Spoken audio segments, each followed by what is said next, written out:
नमस्कार दोस्तों, स्वागत है आप सभी का फिर से एक बार हमारे इस YouTube चैनल पर। दोस्तों, आज के इस वीडियो में हम आप लोगों को एक ऐसे महामंत्र के बारे में बताएंगे जिसे एक बार बोलने से ही लोहा सोना बन जाता है और जो जहर होता है वह अमृत में तब्दील हो जाता है। असंभव कार्य भी संभव दिखाई पड़ता है। कहने का तात्पर्य यह है कि इस महामंत्र को यदि आप जाप करते हैं तो ऐसा दुनिया में कोई भी कार्य नहीं है जो इस महामंत्र के एक बार जाप करने से पूरा ना हो। दुनिया में जितने भी प्रकार के मंत्र हैं उनमें सबसे शक्तिशाली है यह मंत्र, इसलिए इसे बड़े ध्यान से सुनना और समझने का प्रयास करना। वैसे तो दुनिया में बहुत सारे ऐसे मंत्र हैं जिनका प्रभाव अलग अलग होता है, लेकिन दुनिया में महामंत्र के अलावा ऐसा कोई भी मंत्र नहीं है जो एक बार बोलने से ही फल प्राप्त होने लगे। इस धरातल पर जितने भी प्राणी मौजूद हैं उन सभी के ऊपर किसी न किसी प्रकार का कोई न कोई मंत्र प्रभावी रूप से कार्य कर रहा है। और देखिए, जो आदि नाम के बारे में हमारे शास्त्रों में बताया गया है वह आदि नाम न तो किसी के द्वारा कहा जा सकता है और नहीं बोला जा सकता है, क्योंकि वह आदि नाम अजर अमर है। उसकी ना तो शुरुआत है और ना ही अंत है।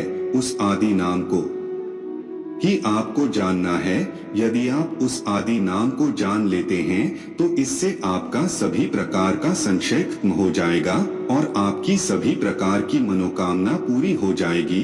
आपको बता दें, वह आदि नाम जिसका वर्णन हमारे शास्त्रों में किया गया है, जो परमात्मा का नाम है, जिसका नहीं शुरुआत है और ना ही अंत है, उसका जाप यदि आप प्रारंभ कर देंगे तो इस ब्रह्मांड की सभी प्रकार की असीम शक्तियां आपके लिए कार्य करना प्रारंभ कर देंगे।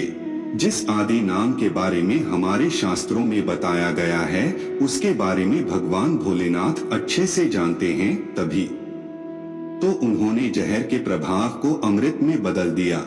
उसी आदि नाम के प्रभाव ने मीराबाई के जहर को अमृत में बदला, भक्त प्रहलाद की अग्नि से सुरक्षा की। इस प्रकार से और तमाम तरह के उदाहरण आपके सामने मौजूद है जो हमारे पौराणिक शास्त्रों में देखने को मिलते हैं, जो आदि नाम यानी कि परमात्मा के वास्तविक नाम का चमत्कार दिखाते हैं।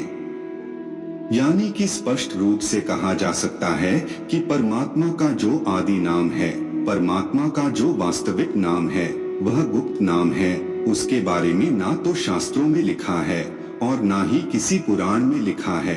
परमात्मा के उस गुप्त नाम का जाप आप सांस उच्छ्वास के माध्यम से करेंगे तभी जाकर के उसका प्रभाव आपको देखने को मिलेगा। परमात्मा के उस आदि नाम के बारे में हमारे वेद शास्त्रों में अच्छे से बताया गया है।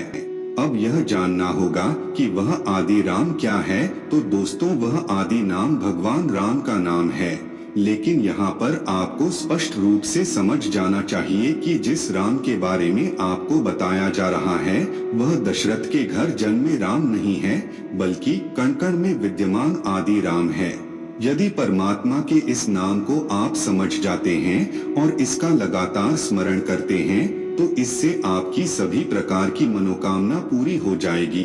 जो गूंगा है वह बोल सकता है, लंगड़ा भी पहलवान की तरह चल सकता है, बांझ को पुत्र प्राप्त हो सकता है। यानी कि कुल मिलाकर के कहा जाए तो परमात्मा का आदि नाम कल्पवृक्ष के समान कार्य करता है। जिसकी जो इच्छा है वह पूरी हो जाती है। परमात्मा के आदि नाम का लगातार जप करो, उसे पहचानो, उसका अनुभव करो। जब लगातार आप ऐसा करोगे तो इसका चमत्कार आपके जीवन पर होने लगेगा। परमात्मा के उस आदि नाम को यदि जानना है तो आपको भक्ति में लीन होना पड़ेगा। जब आप भक्ति में लीन हो जाएंगे तो उसके पश्चात आपको परमात्मा के द्वारा संकेत प्राप्त होगा, तभी जाकर के आपको आदि नाम के प्रभाव को अच्छे से समझ पाएंगे। वैसे तो परमात्मा का आदि नाम इस संसार में मौजूद नहीं है, लेकिन यदि आप खोज करते हैं तो वह प्राप्त हो जाएगा, क्योंकि परमात्मा के बारे में तुलसीदास जी कहते हैं, खोजी हो तो तुरंत मिल जाऊं, एक पल देर ना लगाओ। यानी कि आप परमात्मा को तलाश करते हैं, परमात्मा के उस गुप्त नाम की तलाश करते हैं तो परमात्मा की प्राप्ति आपको सामान्य रूप से हो जाएगी। राजा जनक को 1 मिनट में ही उस आदि राम के बारे में पता चल गया था जो कण कण में विद्यमान है, हमारे सभी प्राणियों के हृदय में विद्यमान है।